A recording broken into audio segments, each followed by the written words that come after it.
고린도후서 3장 1절로 9절입니다. 다 같이 읽겠습니다. 시작. 끝으로 너희 형제들아 주 안에서 기뻐하라. 너희에게 같은 말을 쓰는 것이 내게는 수고로움이 없고 너희에게는 안전하니라. 개들을 삼가고 행악하는 자들을 삼가고 몸을 상해하는 일을 삼가라. 하나님의 성령으로 봉사하며 그리스도 예수로 자랑하고 육체를 신뢰하지 아니하는 우리가 곧 할례파라.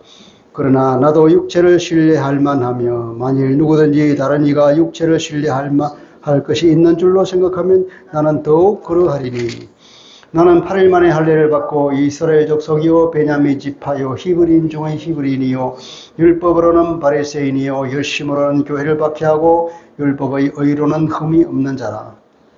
그러나 무엇이든지 내게 유익하던 것을 내가 그리스도를 위하여 다 해로 여길 뿐더러 또한 모든 것을 해로 여기면 내 주 그리스도 예수를 아는 지식이 가장 고상하기 때문이라. 내가 그를 위하여 모든 것을 잃어버리고 배설물로 여기면 그리스도를 얻고 그 안에서 발견되려 함이니 내가 가진 의는 율법에서 난 것이 아니요 오직 그리스도를 믿음으로 말미암은 것이니 곧 믿음으로 하나님께로부터 난 의라. 아멘. 하나님의 말씀입니다.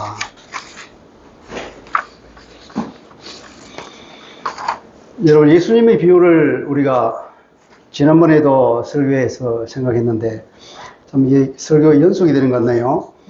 예수님이 금덩어리가 있는 밭에서 그것을 발견한 일꾼이 얘기를 했죠. 그걸 덮어놓고는 집에 와서 모든 재산을 팔아가지고 그 밭을 샀다고. 그 밭의 가치보다도 그 안에 있는 그 금을 봤기 때문에 그러니까 이 사람은 그 밭의 가치를 알아본 거죠. 또 진주장사가 다니다가 대단히 아름다운 진주를 발견했어요. 너무나 크고 화려해서 자기가 그동안 가지고 모든 보석들은 그 앞에서 빛을 잃어버리는 정도로 대단히 화려한 보석을 진주를 발견했는데 다른 것들을 다 팔아서 그것을 샀다고 그러잖아요. 그러니까 이 주님의 비유의 말씀은 그 가치를, 진정한 가치를 발견한 사람은 어떠한 반응을 하는가 하는 그 얘기를 하는 겁니다. 그러면서 주님께서 나에게 너희에게 무슨 가치를 발견했느냐. 진정 나에게서 대단한 가치를 발견했다 그러면 너희의 삶이 달라질 거다. 행동이 달라질 거라는 그런 말씀이죠. 우리 지난주 설교 제목을 기억하십니까? 같은 기적, 다른 반응이라는 설교 제목이었죠. 주님께서 같은 기적을 일으키라도 그것을 보는 사람마다 반응이 다른 거예요. 우리 주 예수 그리스도에게서 가치를 발견한 사람은 우리 주님 앞에서 엎드리며 주님을 주로 모시겠지만 그 가치를 발견하지 못한 사람은 예수를 배척하고 그를 시기했던 사람 바리새인들을 우리가 보았지요. 가치를 알아본 사람은 예수에게서 가치를 알아보면 그 예수에 대한 믿음이 생기고 그 믿음이 그를 구원한다 그랬죠. 내 믿음대로 되어라 주님 말씀했잖아요. 가치를 몰라본 사람들은 애써 그 앞에서 주님 앞에서 눈을 감은 바리새인들은 어땠습니까? 그들은 주님을 불신하고 오히려 배척했습니다. 주님을 시기하였습니다. 그들은 결국 요한복음 말씀처럼 자기들의 죄 가운데서 죽었을 것입니다. 바울 사도는 오늘 우리에게 한마디로 공고합니다. 주 안에서 기뻐하라. 여러분 같이 따라해 봅시다. 주 안에서 기뻐하라. 주 안에서 기뻐하라. 네. 이 말이 왜 통할까요? 왜 그럴까요? 그 얘기를 오늘 사도 바울이 말한 그 행간에서 우리가 읽을 필요가 있습니다. 우선 율법주의자들에 대해서 사도는 책망하고 있는 걸 보게 됩니다. 할례파를 멀리하라 하는 그런 얘기죠. 첫 번째 우리가 볼 것은 율법주의자들은 어떤 길을 걷고 있냐면 율법을 지키는 노력을 함으로써 율법적인 의에 도달하게 되고 그것이 하나님의 인정을 받음으로써 구원에 이를 것이다 하는 그런 길을 가고 있습니다. 그런데 바리새인들을 포함한 모든 유대인들의 사고방식이 그랬던 것입니다. 어찌 보면 세상의 모든 건전하다고 하는 종교가 다 이렇습니다. 그 모든 사람들은 다 윤리와 도덕을 추구합니다. 그리고 의로운 삶을 추구하죠. 근데 그 자체가 나쁜 것은 절대 아닙니다. 그 의로운 삶이라고 하는 것은 결국 나의 의란 말이죠. 인간의 의라는 거예요. 나의 노력으로 얻는 의. 내 노력으로 이룬 의인데 그 의는 뭐냐면 이웃 사람이 인정해주는 의란 거예요. 그러면 그 사람 필경 자랑하게 됩니다. 그 자랑은 곧 교만으로 들어가게 되고 그 교만이 타인에게 적용되면 타인을 정죄하게 됩니다. 성경은 이러한 인간의 의를 뭐랍니까? 더러운 옷과 같다. 이렇게 비유하고 있습니다. 이 땅에서 사람들이 겨루는 그 의는 도토리 키재기라는 얘기죠. 하나님이 우리에게 요구하시는 의는 차원이 다릅니다. 땅에서 아무리 도토리 키재기를 해봐야 하늘에서 보시는 하나님의 눈에 볼 때는 더러운 옷과 같은 것이고 하나님이 요구하시는 의는 너무나 높은 의고 하나님이 인정한 하나님의 의를 요구하시는 거예요. 이것이 결국은 율법주의자들과 복음의 차이로 귀결이 됩니다. 이 율법주의의 결과는 뭡니까? 끝없는 율법을 통해서 결국 지치고 피곤하게 됩니다. 그 결과 두 가지 길이 나오는데 어떤 사람들은 위선에 빠집니다. 아마 대부분의 사람들이 위선에 빠져요. 안 되는데도 되는 척합니다. 교회에도 이런 사람 얼마나 많습니까? 많은 도덕군자들이 안 되는데도 되는 척하면서 자기를 위장하는 거죠. 그 다음에 진실한 사람들은 낙담에 빠집니다. 이 대표적인 사람은 우리가 성경에서 봅니다. 누굽니까? 바로 바울이에요. 우리 기독교 역사 중에 이런 사람이 우리가 잘 아는 사람이 있습니다. 루터입니다.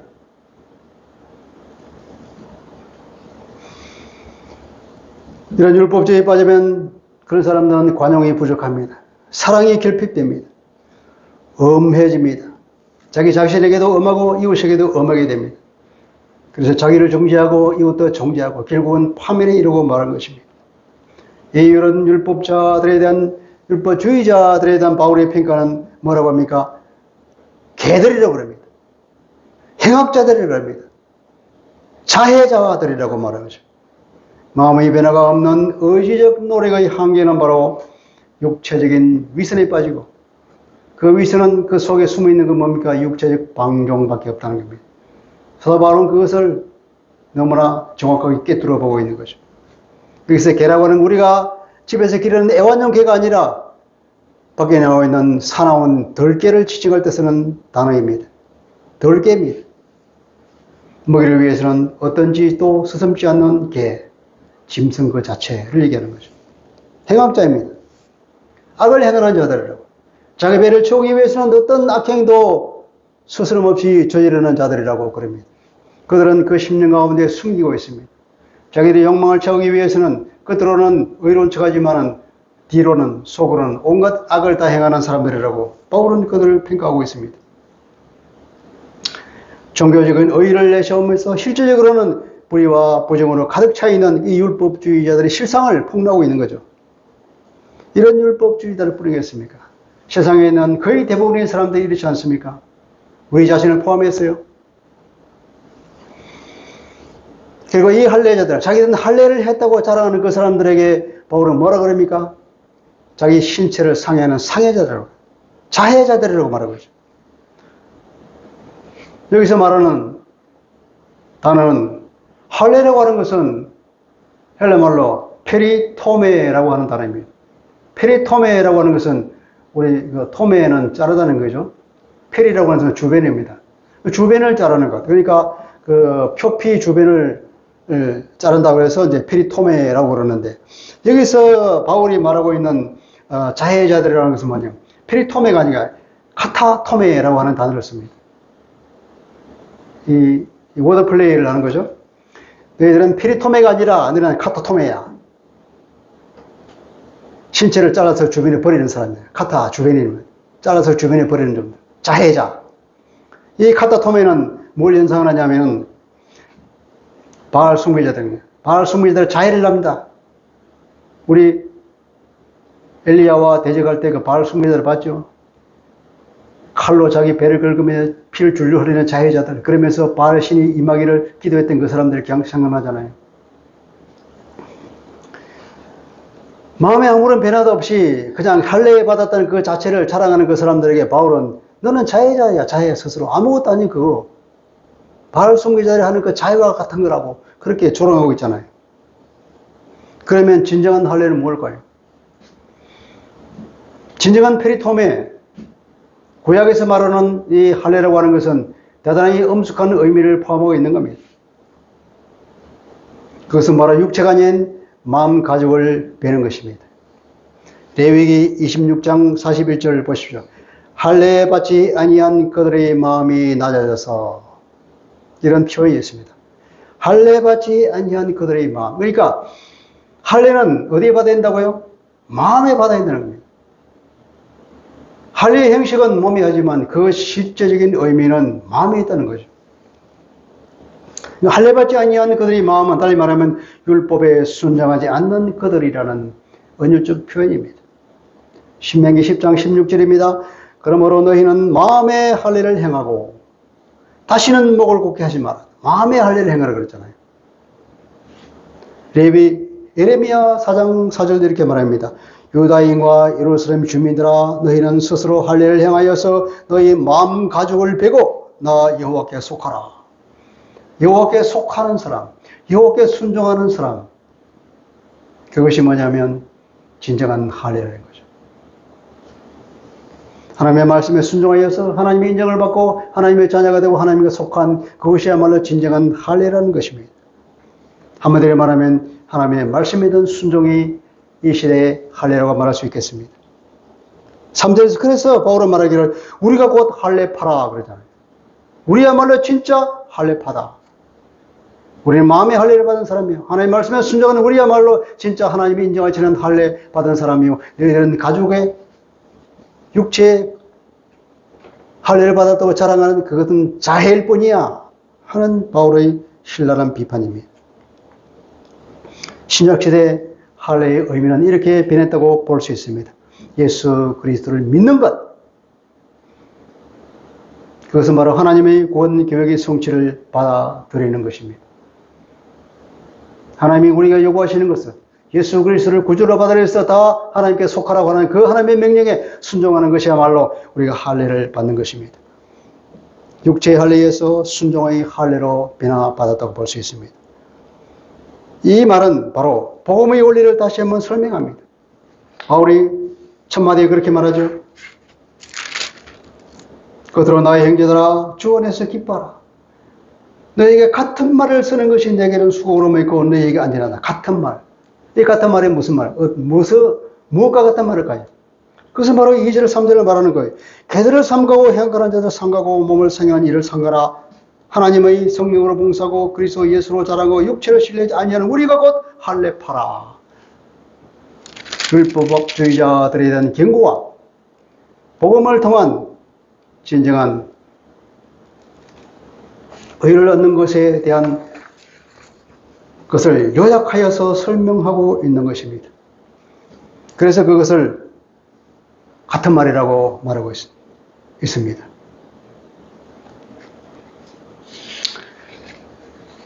그리스도인들의 순종은 무엇입니까? 예수가 그리스도임을 받아들이는 것이죠. 요한복음 1장 12절 이렇게 말하잖아요. 영접하는 자, 곧 그 이름을 믿는 자들에게는 하나님의 자녀가 되는 권세를 주셨다. 그랬습니다.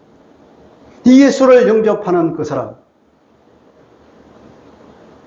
하나님의 말씀에 순종하는 것이고 하나님의 인정을 받는 것이고 따라서 하나님의 자녀가 되는, 하나님과 화해가 되는, 하나님과 우리 사이에 막혀있었던 그 죄의 담을 무너뜨리는 총체적인 해결책이 된다는 것입니다.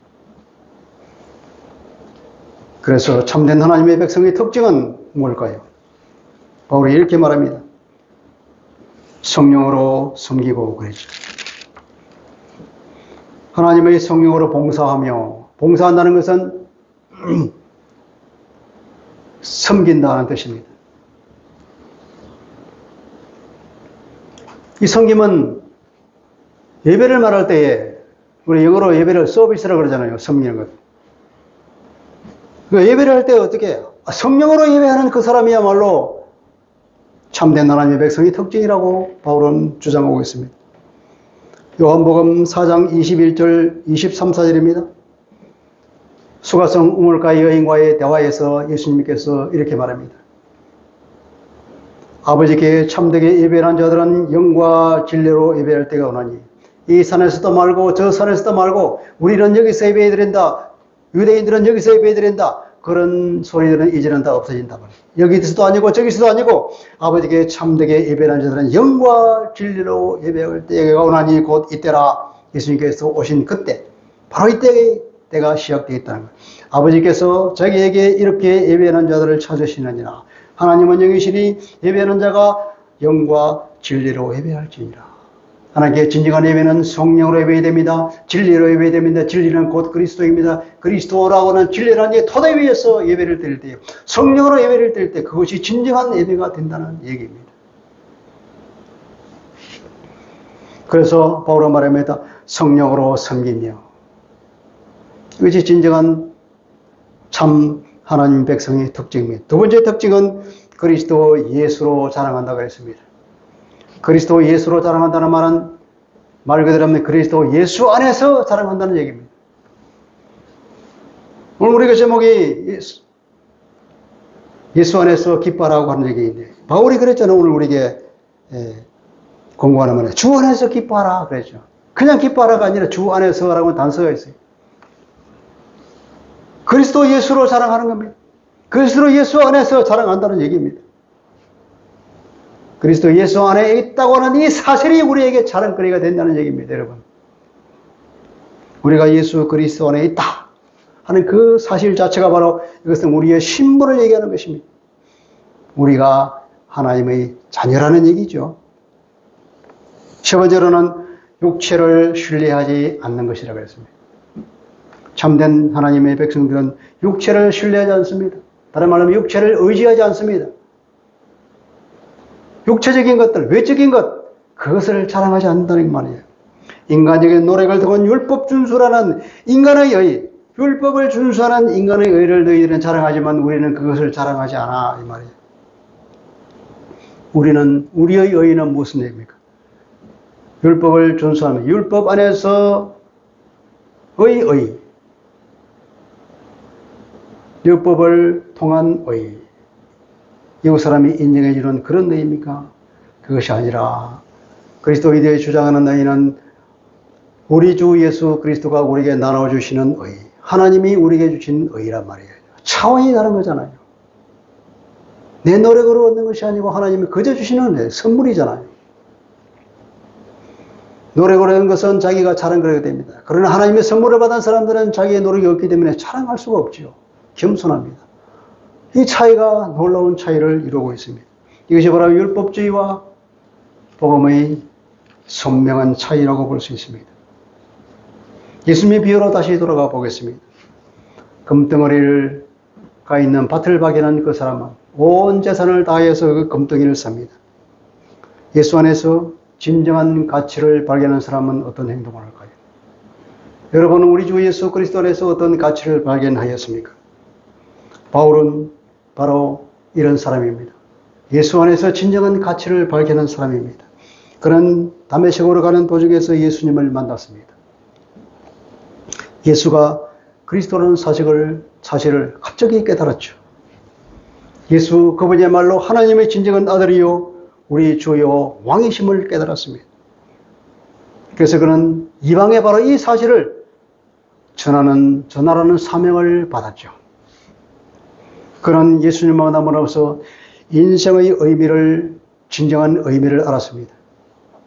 인생의 문제의 궁극적 해결이 무엇인지를 알았습니다. 하나님을 만나는 길을 발견했습니다.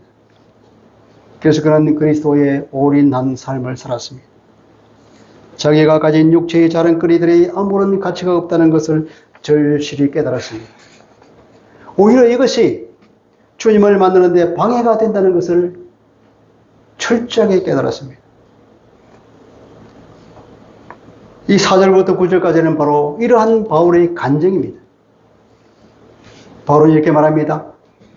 육체를 자랑하는 그들을 두고 말합니다. 네가 자랑거리가 맞나 내가 자랑거리가 맞나 한번 볼까 이러면서 나야말로 육체로는 대단히 자랑할 거리가 많다 그러잖아요. 육체로 말하자면 율법의 주의자들인 너희들과 어느 면에서도 나는 월등히 낫다 이렇게 말하죠. 나는 정통 히브리인이야. 난지 8일 만에 할례를 받은 사람이야. 정통 히브리인이라고. 그리고 혈통적으로도 나는 베냐민 지파야. 베냐민 지파야말로 자랑스러운 지파잖아요. 이 예루살렘에 있는 그곳 베냐민 지파 땅이잖아요. 베냐민 지파와 유다 지파가 남유다를 이루어서 오늘까지 이루고 있잖아요. 자랑스러운 지파입니다. 종교적 경력을 보십시오. 얼마나 대단했습니까? 가말리엘 문화에서 바리새인으로서 대단히 촉망받는 사람으로, 젊은 청년으로서 유망한 사람으로 살았습니다. 그것도 열심히 얼마나 심했습니까? 예수 믿는 사람들을 그냥 무자백에 압박했죠. 심지어는 저 남의 나라에 있는 다마스커스에까지 가서 그들을 체포해 와서 구금하고 고문하려고 체포영장을 들고 갔던 사람입니다. 그 도덕적으로는 얼마나 위대했습니까? 그 바리새인 중에서도 인정받는 사람이었죠. 촉망받는 사람입니다. 말하자면 그는 율법주의로 최고의 경지에 오른 사람입니다. 율법의 의로는 흠이 없는 사람이라 그렇게 스스로를 얘기하고 있잖아요. 당시 모든 사람이 볼 때 바울 이 사람, 이 청년은 정말 완벽한 사람이야. 그런 인정을 받았던 사람 아닙니까?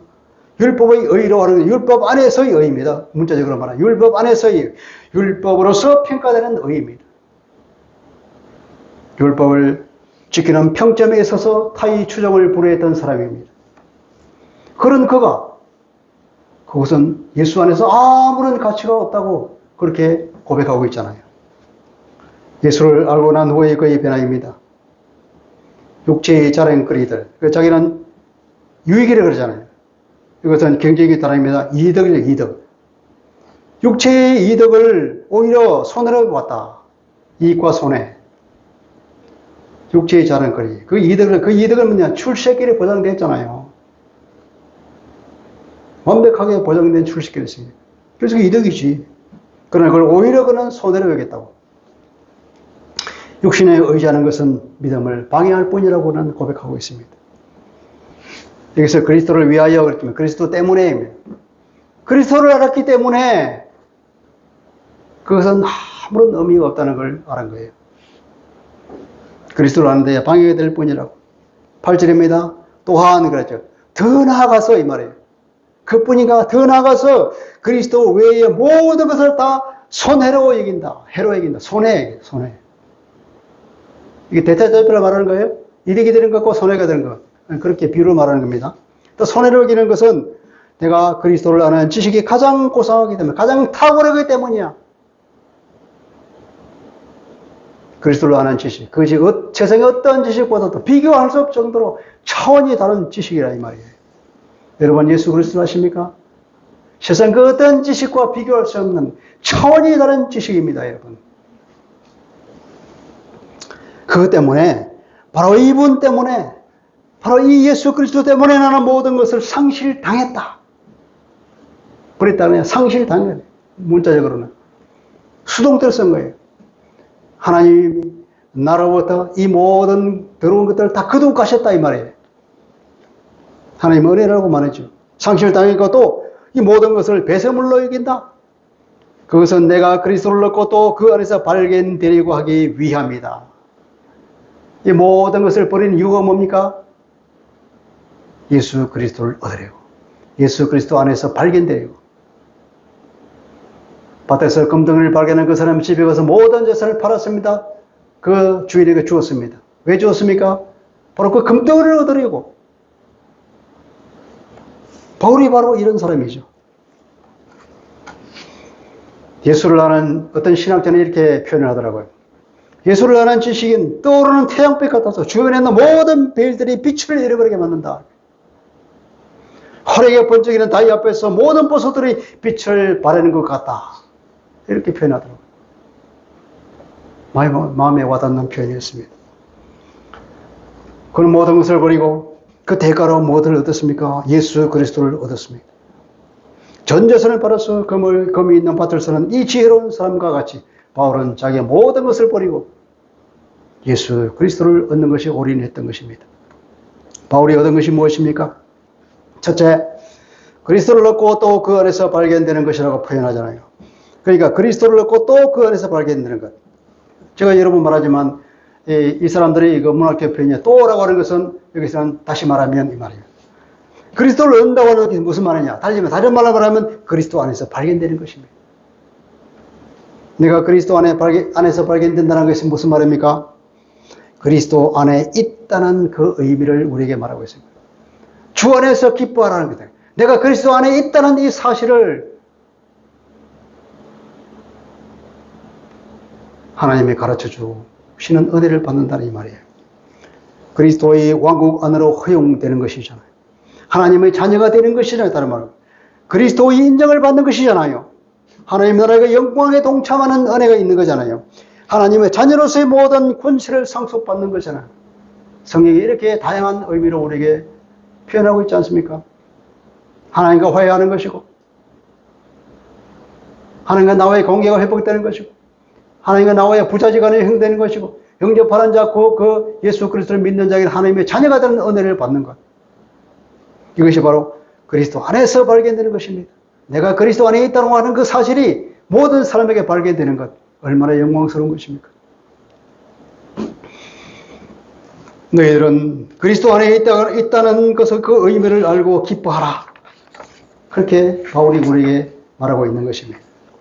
바울이 얻은 것은 두 번째는 뭐냐면은 9절 후반절에 보면은 이렇게 부연 설명하고 있습니다.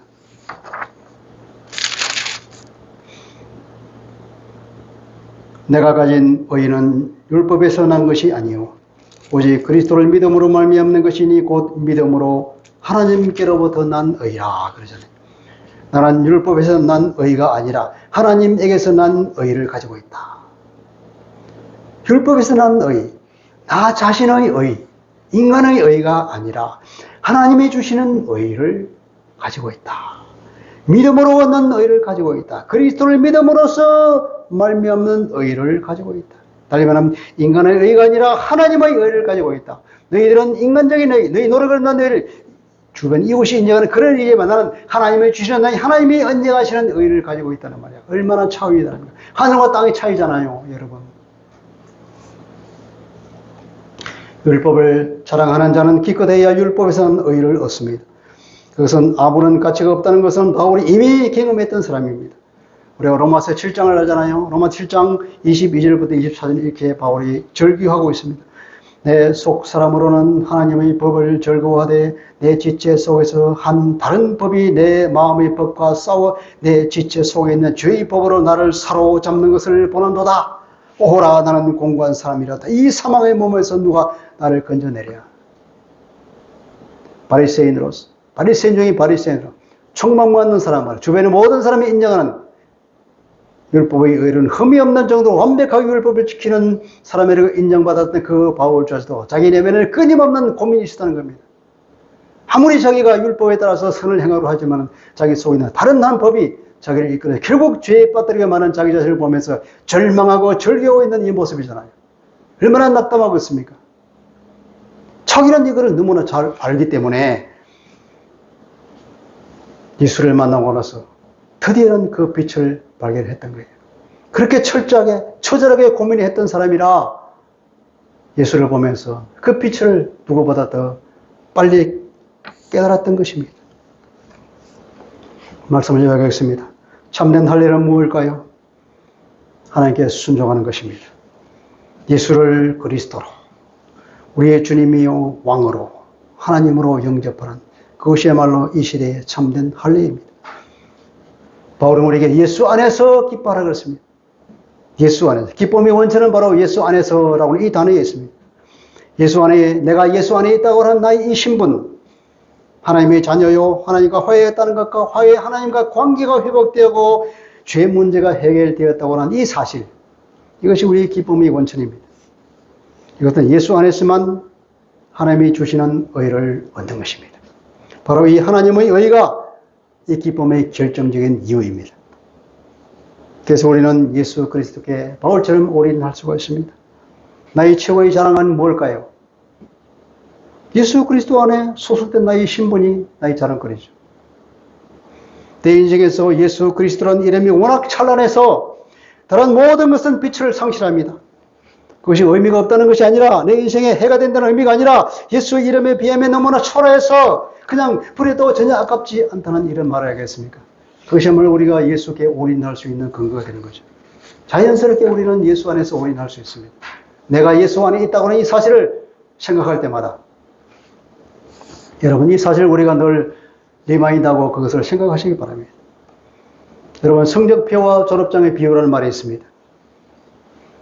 시험을 보면 성적표를 받죠. 시험은 중요합니다. 그러나 그 시험이 나의 존재를 결정하지는 않습니다. 시험을 볼 때마다 나는 불안하고 매번 성적표를 들여다보고 자기를 억죄하잖아요. 100점 맞아야 하는데 70점 받은 사람은 얼마나 억울하겠습니까? 다음에는 더 잘해야지. 자기를 억죄잖아요. 율법은 바로 이런 것입니다. 율법의 의라고 하는 것은 이렇게 불안정한 것입니다. 졸업장은 우리의 신분을 말합니다. 하나님의 의는 이미 주어진 졸업장과 같은 것입니다.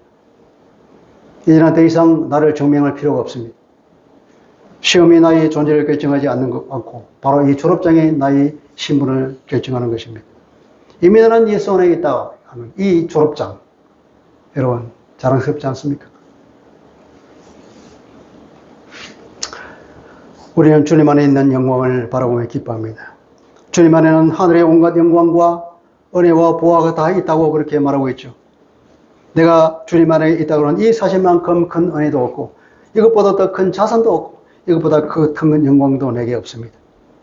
자다가도 이 사실을 생각하면 아마 벌떡 일어나서 기뻐하겠죠. 우리는 이 사실을 생각하고 매 순간마다 기뻐하고 감사합시다. 사도는 지금도 우리에게 말씀하십니다. 너희는 이미 주 안에 있지 않느냐? 있지 않냐? 그렇다면 기뻐하라. 좋으신 아버지, 우리 주님께서 우리에게 이런 놀라운 선물을 주셨습니다. 우리가 주님 안에 있다고 하는 이 사실, 이것보다 우리에게 더 큰 영광과 자산이 없음을 믿습니다.